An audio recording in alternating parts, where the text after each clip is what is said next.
Bonjour tout le monde. Je commence une série de cours vidéo euh, qui vont expliquer principalement la vidéo numérique non compressée, c'est-à-dire la norme BT 601 et qui est relative à la vidéo numérique en simple définition et l'interface SDI, simple définition, qui sera décrite par la norme SMPTE 259M. En plus, on va donner une idée sur la norme SMPTE 274M qui explique la haute définition numérique ainsi que l'interface, c'est-à-dire le connecteur SDI en haute définition qui est décrit par la norme SMPTE 292M. Tout d'abord, je me présente, je m'appelle Sadreddine Besbes, je suis ingénieur en chef à la sous-direction technique des études et je suis sous-directeur technique des études à la télévision tunisienne. Donc, j'ai voulu vous donner ce cours pour, qui représente une introduction à la vidéo numérique et surtout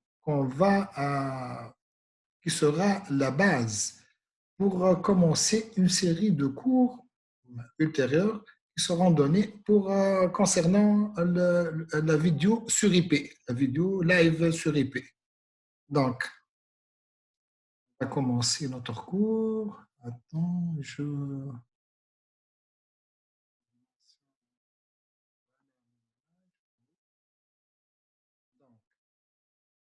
toute caméra, toute caméra vidéo possède un capteur. Là, je vous montre, par exemple, ici.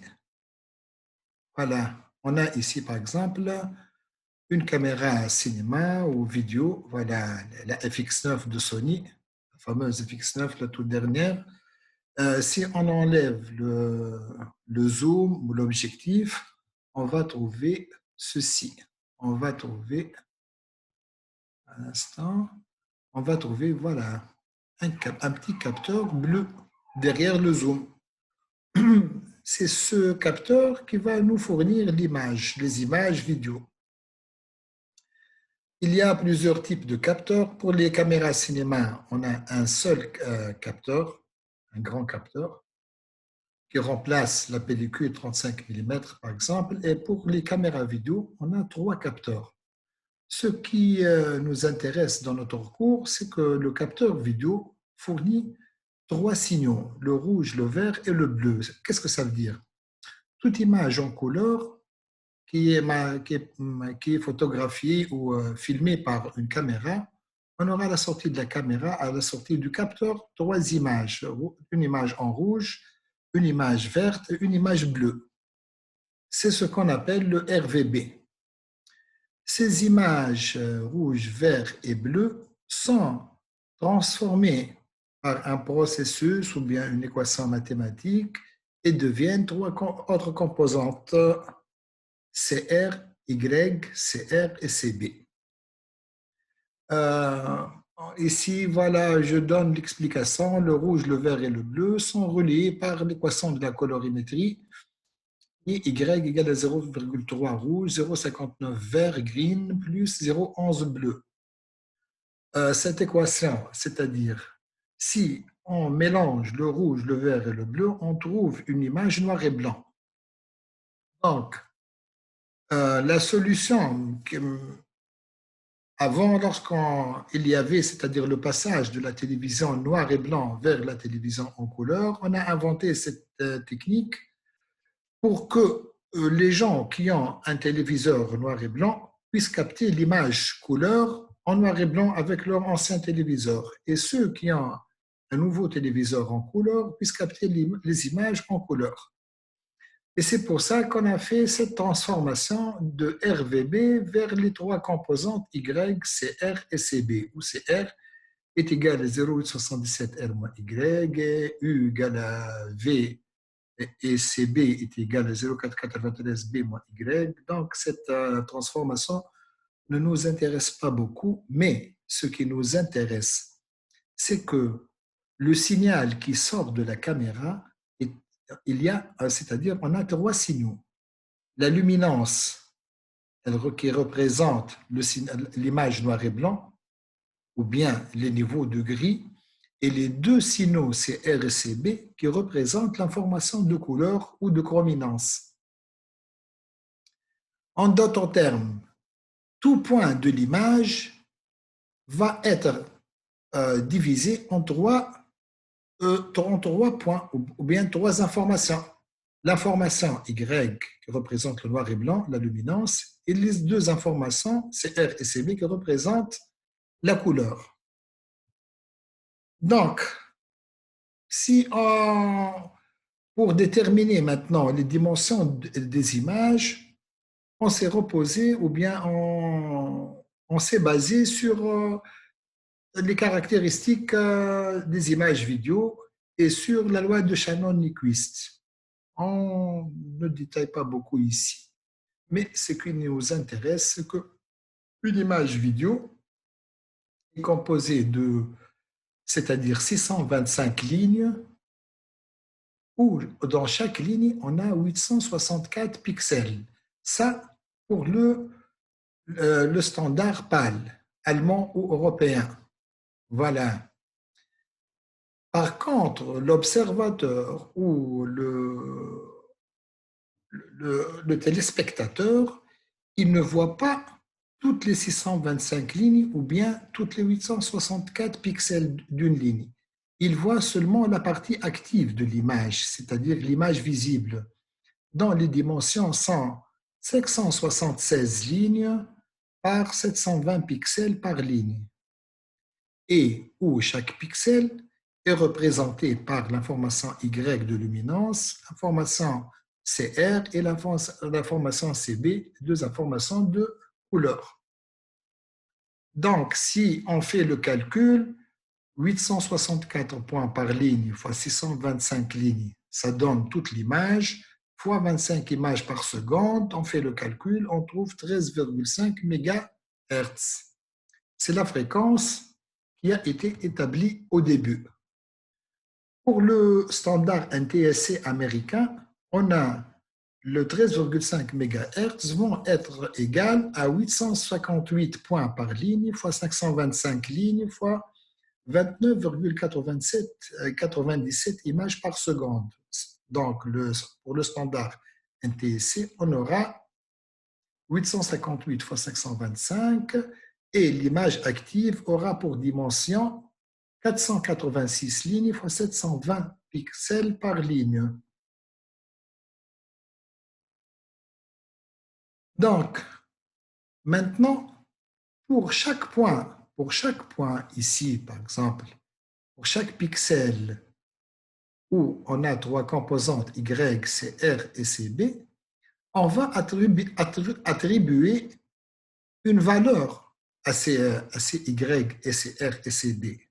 Comment on va choisir ces valeurs? C'est-à-dire, on va attribuer, par exemple, une valeur, l'Y prend plusieurs valeurs, c'est-à-dire le noir et blanc, il prend plusieurs valeurs de gris comprises entre le noir et le blanc.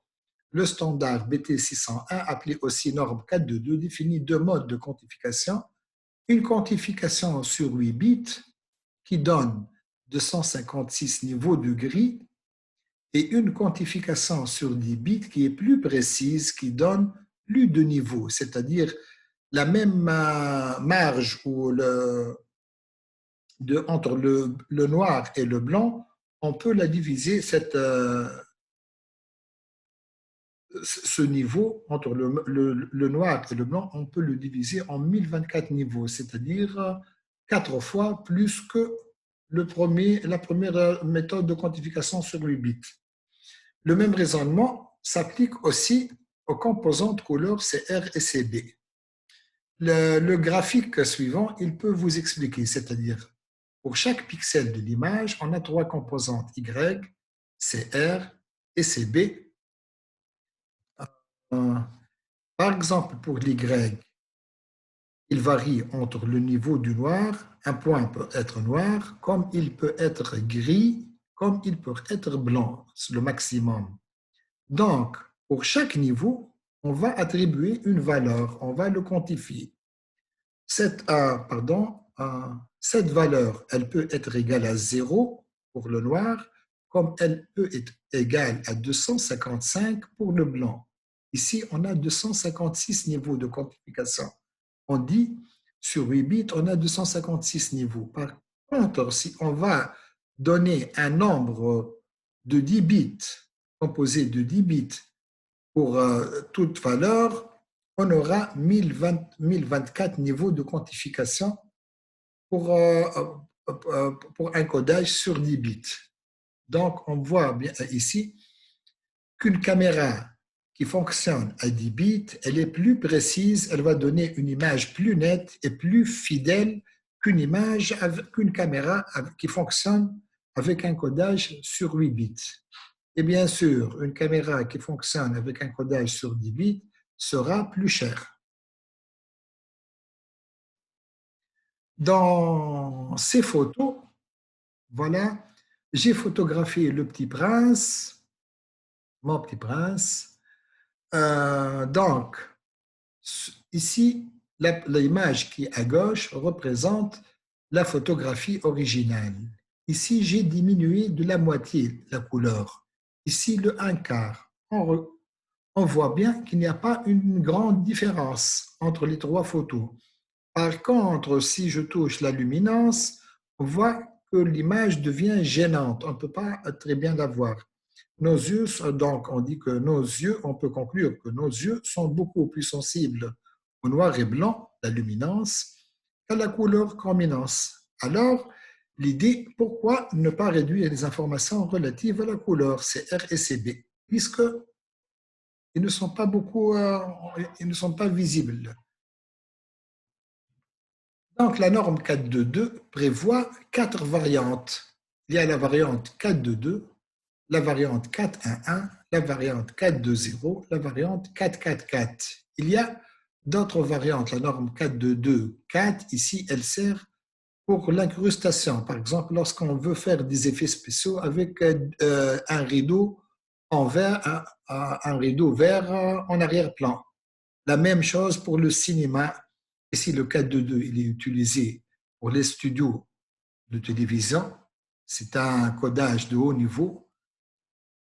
C'est un codage principal du studio. Il y a le codage 444 utilisé pour la publicité et pour le cinéma, c'est-à-dire le très haut de gamme.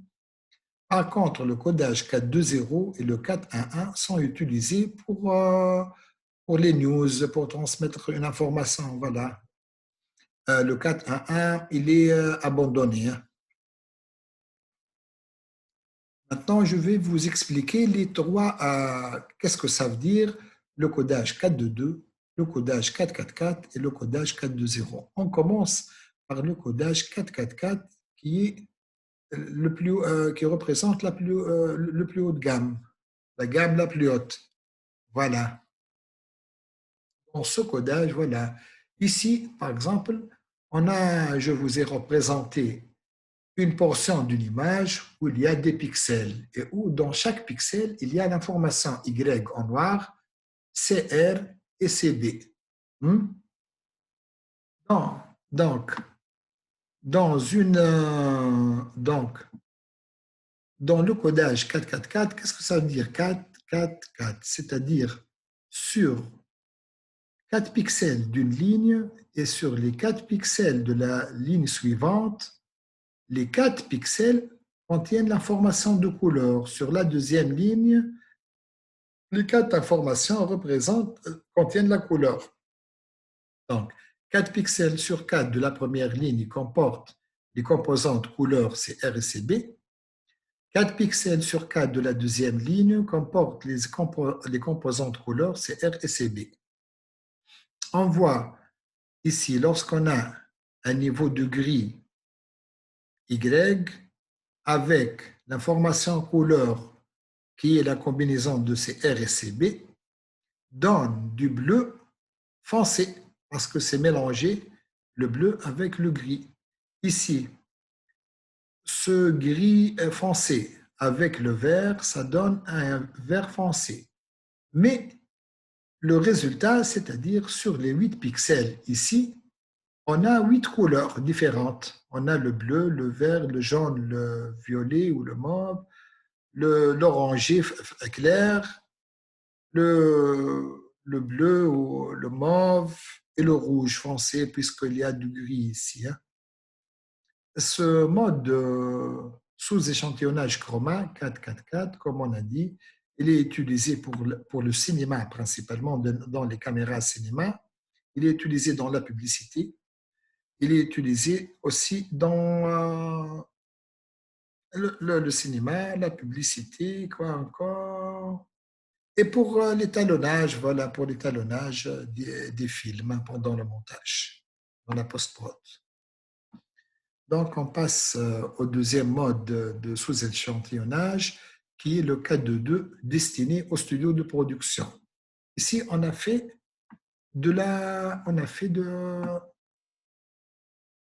éliminé, on a pris quelques pixels, les 2 pixels de la première ligne et les 2 pixels de la deuxième ligne, où vous remarquez qu'il n'y a pas de couleur.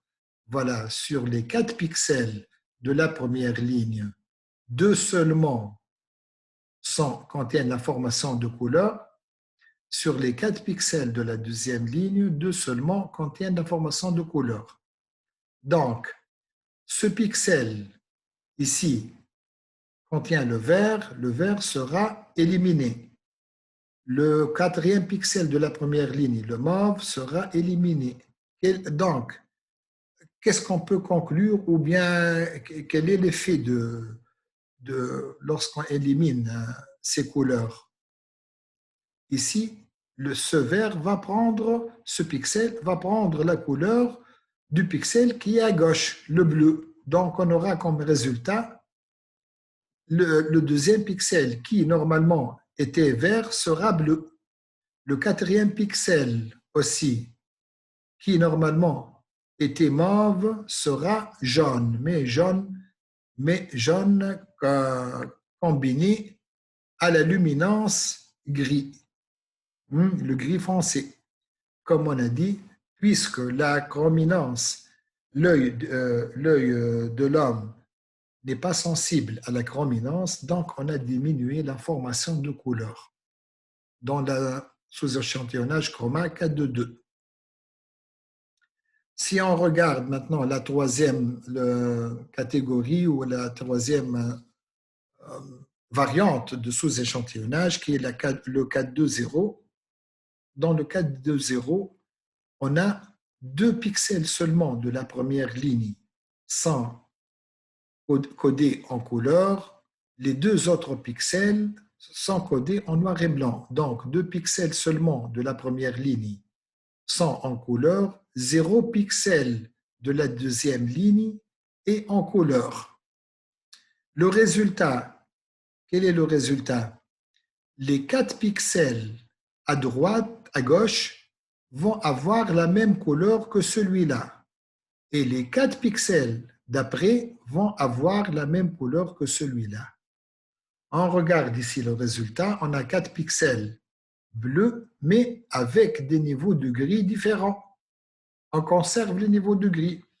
Les 4 autres aussi vont être jaunes et on va éliminer la couleur violet et rouge.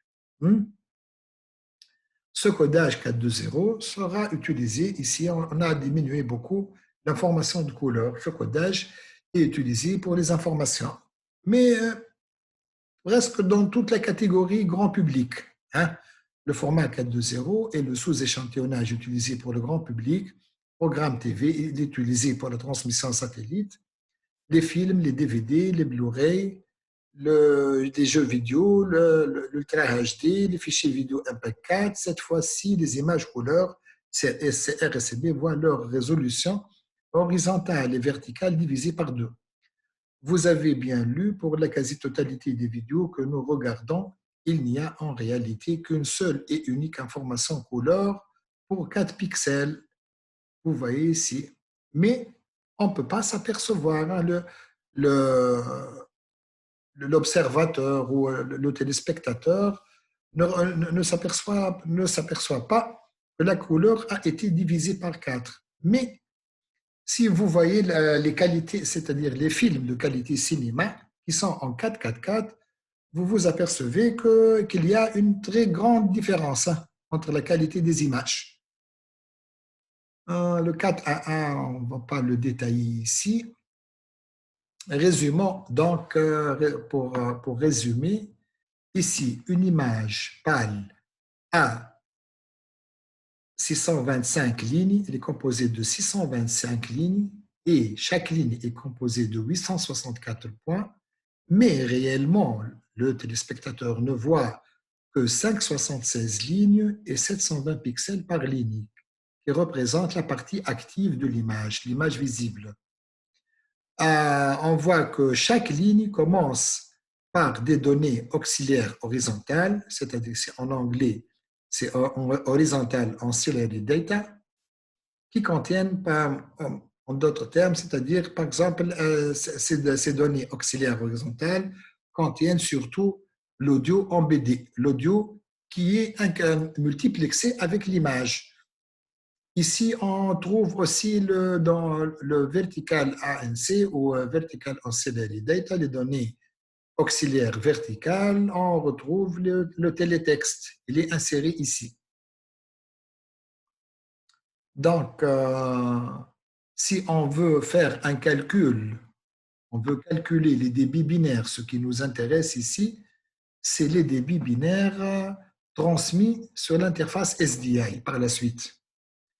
Pour la norme 422, le débit de Y, pour calculer le débit de Y, on a 860, comme on a dit dans la page précédente, 864 fois 625, 864 fois 625, 864 pixels par ligne, fois 625 lignes, fois 25 images par seconde, fois le codage. On a vu tout à l'heure que le codage est sur 10 bits. Chaque pixel, chaque Y est codé sur 10 bits. Et on a vu que le nombre de CR et de CB est égal à la moitié du nombre de Y. Ici, je vous rappelle, dans la norme 422, on a vu que pour 8 pixels, on a 4 informations, CR, 4 rouges et 4 bleus. Sur 8 noirs, 8 Y, on a 4 rouges et 4 bleus. Donc, si on revient vers le calcul, on a, ça c'est le nombre de Y, 864, 25 fois 25 images par seconde fois 10 bits. Donc, débit Y plus la moitié CR plus la moitié CB, ça donne 864 fois 625 lignes fois 25 images par seconde fois 10 bits, le codage sur 10 bits, fois 2, le total 1 plus 0,5 plus 0,5 est égal à 270 mégabits par seconde. C'est le débit binaire, c'est-à-dire le nombre de bits par seconde d'une liaison vidéo 422 série. En d'autres termes, c'est le débit d'une interface SDI numérique simple définition. Le même calcul, si on fait le calcul pour le sous-échantillonnage 420 ou le 411, on trouve 202,5 mégabits par seconde. Le 444, qui est de la qualité cinéma, elle donne un débit binaire 405 mégabits par seconde. Le 405 mégabits par seconde, on remarque ici que plus la qualité augmente pour le 444, où tous les pixels sont codés en couleur, on a un débit de 405 mégabits par seconde. Où la moitié des bits ici, elle est codée il y a le 1 tiers qui n'est pas codé, les bits, les pixels, donc on retrouve 270 mégabits. Ici, la qualité news, elle est de 202,5 mégabits. Donc, si on augmente la qualité, il faut beaucoup de stockage et il faut des équipements plus rapides qui acceptent ce débit. Ces tableaux résument tout ce qu'on a vu avant. Donc, l'interface SDI, SDI, simple définition, c'est-à-dire SDI, elle fonctionne à 270 mégabits par seconde. Cette interface, ceux qui travaillent dans le domaine de l'audiovisuel connaissent cette fiche BNC ou cette fiche qui connecte le câble SDI. Les cartes de montage aussi, ils contiennent des connecteurs BNC pour les connecteurs SDI. Cette connexion SD-SDI, on a dit, elle est expliquée ou elle est bien détaillée dans la norme SMPTE 259M. Donc, celui qui veut être conforme aux normes doit bien vérifier dans les datasheets et dans les spécifications techniques des caméras et des stations de montage et des serveurs que les équipements sont bien conformes à la norme SMPTE 259M pour que ces équipements soient compatibles entre eux. On voit ici la norme 259M. Elle nous donne, voilà, le 259MC, c'est de 270 mégabits par seconde. On a 625 lignes en total, mais la partie active, pixels actifs et lignes actives, 720 x 576. Ici, on a 50 trames par seconde entrelacées. C'est-à-dire, c'est l'abréviation de interleaved en anglais. Concernant l'audio, il est l'audio qui est inséré dans les données auxiliaires, il est décrit par la norme SMPTE 272M. La norme SMPTE 272M est généralement utilisée dans les studios de production car elle permet de multiplexer plusieurs canaux audio numériques et ainsi elle permet de limiter le câblage. Elle définit le mappage des données audio numériques AES dans l'espace de données auxiliaires de la vidéo, série conforme à la norme SMPTE 259M qu'on a vu tout à l'heure. Concernant l'audio, elle est échantillonnée à 48 kHz et son horloge est synchronisée sur la vidéo. Cette norme prend en charge l'audio AES et des taux d'échantillonnage de 32 à 48 kHz.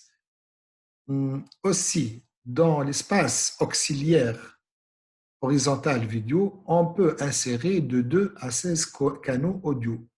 2 à 16 canaux audio AES EBU sont transmis par paire et combinés le cas échéant en groupe de 4. Les données audio auxiliaires sont formatées en paquets avant de les multiplexer dans la vidéo. Ici, on passe à la haute définition. La haute définition, elle est expliquée. Le principe de numérisation, il est le même que pour la simple définition, sauf que pour la haute définition, il y a la norme SMPTE 274M, c'est elle qui explique, et on a pour les pays qui travaillent avec le système PAL, voilà les trois combinaisons, le 3, le 6 et le 9, elle explique le Full HD avec une vitesse de 50 ou de 25 images par seconde. Pour les autres vitesses, pour les pays qui travaillent avec le NTSC, avec le 5994 ou le 60 images par seconde, on trouve les autres lignes. Voilà, pour la haute définition, une image elle est composée de 1125 lignes et de 2640 pixels par ligne. Mais l'image active, que tout le monde connaît, elle est composée de 1920 seulement pixels par 1080 lignes. Voilà, donc chaque ligne elle est composée de 1920 pixels, ce que tout le monde connaît. Hein? Et comme d'habitude, les données, l'audio, elle est embeddée dans l'espace des données auxiliaires horizontales. C'est tout. Qu'est-ce qu'il y a encore? Ah, ici, le calcul du débit. Voilà, le débit binaire pour le 422. On a dit 1125 lignes fois 2640 pixels par ligne fois 25 images par seconde fois 10 bits fois 2, ça pour le 422, on a dit il y a le Y, il y a les données des Y, la moitié c'est R, la moitié c'est B, ça donne le tout fois 2. Donc, ça donne un débit égal à 1,485 gigabits par seconde. Ça, pour lorsqu'on a 25 images entrelacées. Si on a le système progressif, on peut avoir 3 à 2,97 gigabits par seconde. Si on voit les formats, on a le HD qui dans le format il est 1920 x 1080 actif. Par contre, dans le cas du 4K, le 4K pour la TV, la résolution est de 3800. Faites attention, elle est de 3840 pixels fois 2160 lignes. Par contre, si on travaille pour le cinéma, le 4K pour le cinéma, ça devient 4096 pixels par ligne fois 2160 lignes. Les formats pour le cinéma et pour la vidéo, ce n'est pas les mêmes. Le débit, c'est le tableau pour la simple définition. Le débit est 270 mégabits, on l'a vu. Pour la HD, 1,485. Pour la 3G SDI, pour toutes les trames sont progressives, de 2,87 gigabits par seconde. Voilà, j'ai tout expliqué. Si vous voulez, je peux faire une autre fois, je peux vous présenter, c'est-à-dire les types de capteurs, l'effet des capteurs sur les caméras, les différences des capteurs les différences entre les capteurs qui sont dans les caméras cinéma et les capteurs qui sont dans les caméras vidéo, c'est pas la même chose. Ils n'ont pas la même grandeur, ils n'ont pas les mêmes effets. Donc, je vais vous donner une explication sur les capteurs. Maintenant, on a terminé le signal vidéo numérique. La prochaine fois, je vous présente, on va faire un rappel sur les réseaux informatiques. Ensuite, on enchaînera avec les normes SMPTE 20 à 2110. Voilà, c'est ça. Merci, merci pour votre patience.